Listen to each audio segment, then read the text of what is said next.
Imagine standing at the entrance of a cave on a cold night, nearly 40,000 years ago. The world around you is silent except for the sound of the wind moving through the trees. There are no cities glowing in the distance, no roads, no houses, and no signs of civilization. The only light comes from a small torch flickering in someone's hand. Now imagine that instead of staying outside, where it's safer, someone decides to walk into that cave, farther than the sunlight can reach, farther than anyone would normally go. The air grows colder with every step. The darkness becomes so complete that the tiny flame is all that separates the world from absolute blackness. Every sound echoes through the stone walls. Every shadow seems alive. Then that person stops. They kneel beside a rough stone wall, grind a piece of charcoal into powder, mix it with animal fat, and begin to paint. Thousands of years later, long after kingdoms have risen and fallen, after entire civilizations have disappeared, those paintings are still there. And the strangest part is that we still don't know why they were made. For more than a century, archaeologists, historians, and scientists have searched for an answer. They've studied every brushstroke, every handprint, every symbol carved into the stone. They've analyzed the pigments, explored the caves,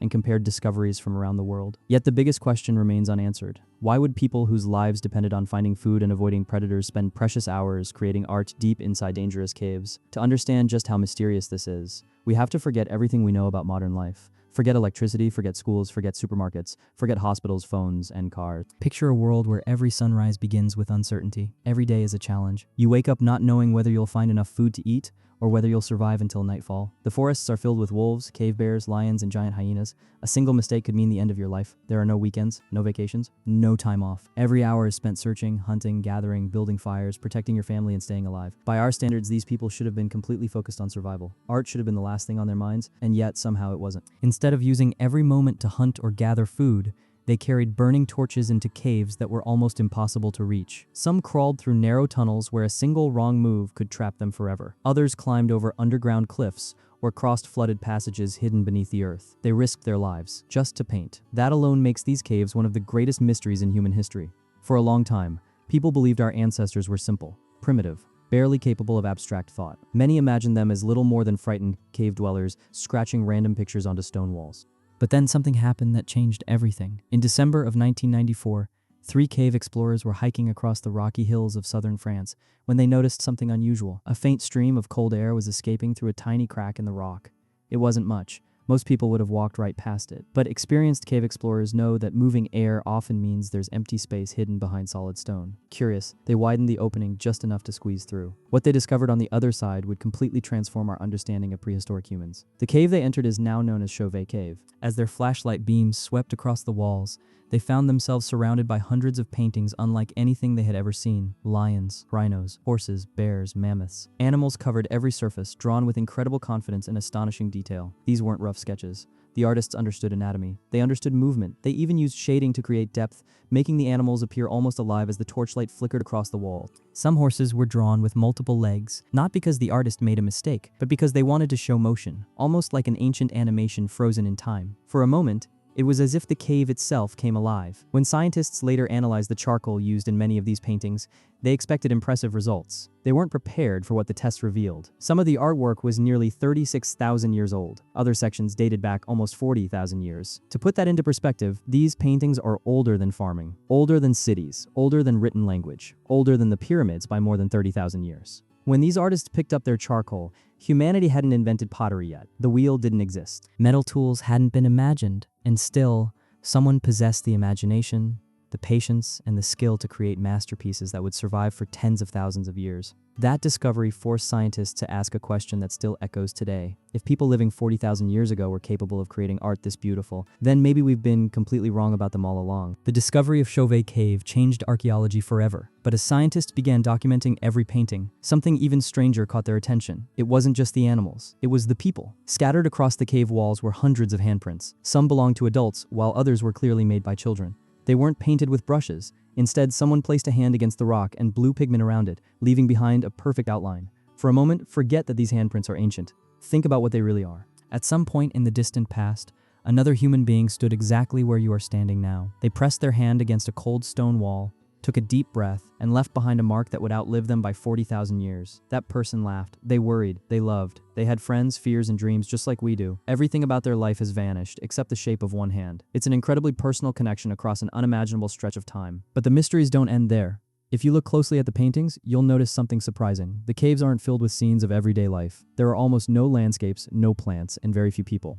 Instead, the walls are dominated by powerful animals: lions, cave bears, woolly rhinoceroses, mammoths, bison, wild horses. Many of these creatures were among the most dangerous animals alive during the Ice Age. Some were powerful enough to kill a human in seconds, so why paint them? Why spend hours recreating the very creatures that terrified you? That question has inspired generations of scientists to search for answers, and over the years, 3 major theories have emerged. The first theory is perhaps the oldest. Many researchers believe these paintings were part of hunting rituals. Imagine you're an Ice Age hunter. Tomorrow, your survival depends on bringing down an enormous bison or a mammoth weighing several tons. One mistake could leave your family hungry, or worse. Before the hunt begins, perhaps you gather with your group deep inside the cave. By painting the animal beforehand, you symbolically gain control over it. The act becomes a kind of prayer, a ritual asking nature for success. It's an idea that appears in many ancient cultures around the world. Art and ritual often go hand in hand, so at first the explanation seems convincing.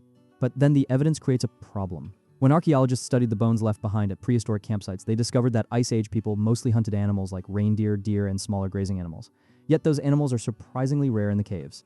Instead, the artists focused on predators and massive beasts that were either extremely dangerous or rarely hunted at all. If the paintings were simply magical hunting rituals, why spend so much time painting lions and cave bears? The evidence doesn't quite fit. That leads to the second theory. Perhaps the caves weren't places of magic. Perhaps they were places of memory. Long before humans invented writing, stories had to be remembered and shared by speaking. Every generation depended on the one before it to pass on knowledge. Where the herds traveled, which animals were dangerous, where water could be found, how to survive. Some researchers believe the cave walls acted like enormous storybooks. Each painting may have represented an event, a successful hunt, a warning, or a lesson for future generations. It's an attractive idea because storytelling has always been one of humanity's greatest strengths. But once again, the caves themselves raise serious questions. Many decorated chambers are hidden incredibly deep underground. Reaching them isn't easy. Some passages are so narrow that a person must crawl on their stomach for several meters. Others require climbing over sharp rocks or navigating confusing tunnels in complete darkness. These aren't places where large groups would gather every day. They're isolated, silent, hidden. If these paintings were meant to teach children, why place them somewhere children could barely reach? The location doesn't make much sense, and that's where the third theory becomes fascinating. Some scientists believe the caves were never meant to be classrooms at all. They believe they were sacred places. Imagine sitting alone in complete darkness, no light. No sound, no movement. After a while, your brain begins to react in strange ways. Without outside stimulation, it starts creating its own images. Shapes appear, patterns form, faces emerge from the darkness. Even perfectly healthy people can experience vivid visual hallucinations after extended periods of sensory deprivation. Modern experiments have shown exactly that. Volunteers placed in dark, silent environments often begin seeing geometric shapes, moving patterns, flashes of light, and sometimes even animals. What's remarkable is that many of these shapes closely resemble the abstract symbols found in caves all over the world. Perhaps the artists weren't simply painting what they saw with their eyes. Perhaps they were painting what they experienced inside their own minds. If that's true, then these caves weren't just galleries.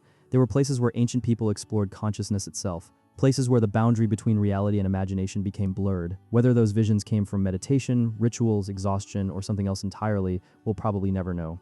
But the possibility changes the way we think about our ancestors. Maybe they weren't simply surviving. Maybe they were asking the same questions we still ask today. Who are we? Why are we here? And is there something beyond the world we can see? Those questions are as old as humanity itself. And perhaps deep beneath the earth, someone tried to answer them with nothing more than charcoal, stone, and the flickering light of a single torch. If the paintings themselves weren't mysterious enough, the places where they were created make the story even harder to explain. Most people imagine prehistoric humans decorating the walls near the entrance of a cave, where there was fresh air and daylight. That would make sense. It would be practical, but that's not what archaeologists found in cave after cave. The most extraordinary artwork lies deep underground, far beyond the reach of sunlight. Some chambers can only be reached by squeezing through narrow passages barely wide enough for a person to crawl through.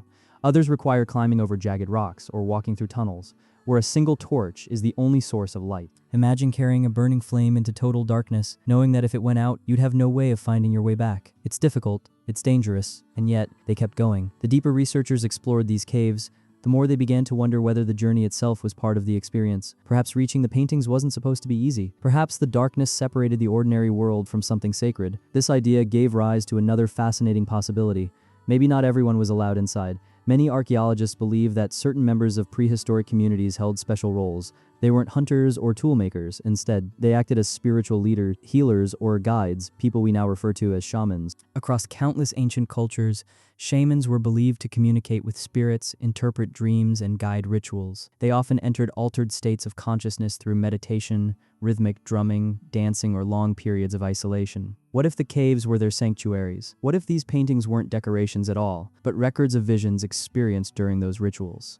It's a theory that's impossible to prove, but some of the artwork makes it surprisingly difficult to dismiss. Among the realistic paintings of horses and lions, archaeologists discovered something completely different. Strange figures that don't exist in nature. Some have the body of a human but the head of a lion. Others combine human features with birds, bison, or deer. These mysterious beings are known as therianthropes, a name that simply means part human, part animal. No one knows what they represent. Were they gods, spirits, mythical creatures, or were they people imagined during powerful visions deep inside the caves we now refer to as shamans? The truth has been lost to time, but one thing is certain: whoever painted them possessed an imagination every bit as complex as our own. For generations, people assumed imagination was something that developed only after civilization. These caves tell a different story. Long before cities, long before kings, long before writing, human beings were already creating myths. They were already imagining worlds beyond the one they could touch. And perhaps that's one of the defining qualities of our species. We don't just survive, we imagine. But the mystery isn't only in what they painted. It's also in how they painted it. Think about this for a moment. These artists had no stores, no brushes, no tubes of paint, no chemistry books, yet somehow the colors they created have survived for nearly 40,000 years. Modern paint often begins to fade after a decade or two. Theirs lasted through ice ages, so how did they do it? The answer is surprisingly ingenious. For red and yellow pigments, they crushed rocks rich in iron oxide into an incredibly fine powder. For black,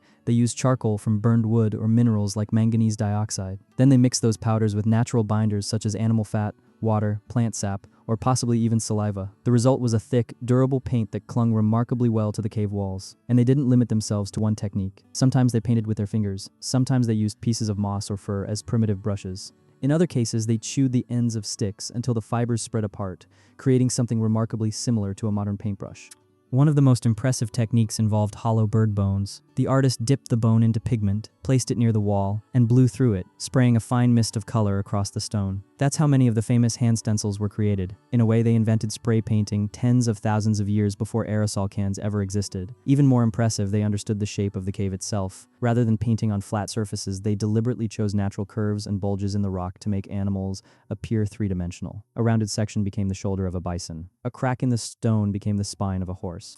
As a torch moved across the wall, the flickering light made the animals appear to shift and breathe. Some researchers have even suggested that these artists were experimenting with the illusion of movement. If that's true, then the roots of animation stretch back not hundreds of years, but tens of thousands. And perhaps the greatest artist wasn't the human holding the charcoal. Perhaps it was the cave itself. The stone became the canvas. The shadows became part of the artwork. The fire became the projector, and nature quietly protected everything. Unlike paintings exposed to wind, rain, and sunlight, these caves remained sealed for thousands of years. The temperature hardly changed. The humidity stayed remarkably stable. There was no weather to wash the colors away, no sunlight to bleach them, no pollution to damage the stone. Without realizing it, prehistoric artists had stored their masterpieces inside the perfect natural vault long before museums existed. Nature had already built one. If cave paintings were found in only one place, it would be easy to dismiss them as the traditions of a single tribe. But that's not what archaeologists discovered. As more expeditions explored caves around the world, a remarkable pattern began to emerge. France had them, Spain had them, Italy, Indonesia, Australia, Argentina, South Africa. Even places separated by oceans and thousands of miles revealed remarkably similar artwork. Different groups of people, living in completely different environments, with no contact with one another, all seemed drawn to the same ideas. They painted animals, they left handprints, they used similar geometric symbols, and they often chose the deepest parts of caves to create their art. How could so many different people arrive at such similar expressions? No one knows. Perhaps these ideas spread long before humans scattered across the globe, or